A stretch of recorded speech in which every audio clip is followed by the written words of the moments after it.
బీఆర్ఎస్ని ఆ రోజు టీఆర్ఎస్ని మెర్జీ చేస్తారు కాంగ్రెస్ పార్టీలోని మీ సమక్షంలోనే కేసీఆర్ గారు హామీ ఇచ్చారు, భరోసా ఇచ్చారు. కానీ ఆ తర్వాత మాట మార్చారు. మాట మార్చిన కేసీఆర్ వెంటే మీరున్నారు, కాంగ్రెస్ పార్టీలో విలీనం చేయలేకపోయారు. అది మీ వైఫల్యమా కాదా ఆ రోజు?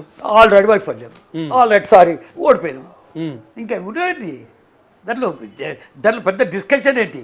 ఏ నాయుడైతే మర్జి అవుతుంటే వుడ్ హ్యావ్ వన్. మర్జి కాలేదు, నేను మర్జి కాకపోతే నేను చెప్పిన కాంగ్రెస్ వాళ్ళకి మనకి గెలిచారు, క్వశ్చన్ లేదు. టీఆర్ఎస్ విలువ అదే కాంగ్రెస్ పార్టీని మోసం చేసిన కేసీఆర్ తోటి 10 ఏళ్ళు ఎలా కాపురం చేశారు? రాజకీయ ఎట్లా కాపురం చేస్తే తెలంగాణ గురించి కాపురం చేస్తాను నేను. 13 సీట్లు వచ్చినాయా, 12 వచ్చినాయా, మన నాయక్ గెలిచిండా లేదా, సత్యనారాయణ రెడ్డి గెలిచినా నేను చూడలేదు. బరాబర్ తెలంగాణ గురించి ఒక స్టేట్ వచ్చింది, దీన్ని కరెక్ట్ చేయించుకోవాలా అని తెలంగాణ లోపల ఈ దేశం లోపలనే ఏ రాష్ట్రం కూడా డెవలప్ కానంత డెవలప్ చేసి ఇవాళ మేము we are suppose to be the most backward region in the country according to planning commission.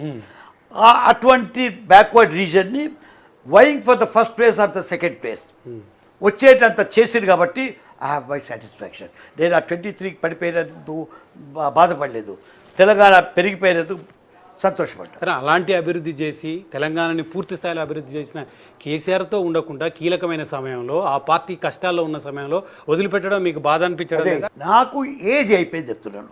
What I'm talking, మీరు ఎవరు అప్రిషియేట్ చేస్తారంటే నువ్వు యంగ్ బాయ్వి, నీ ఏజ్లో ఉన్నప్పుడు నీకన్నా ఎక్కువ సోది మాట్లాడినా నేను, వీళ్ళందరూ చెప్తారు.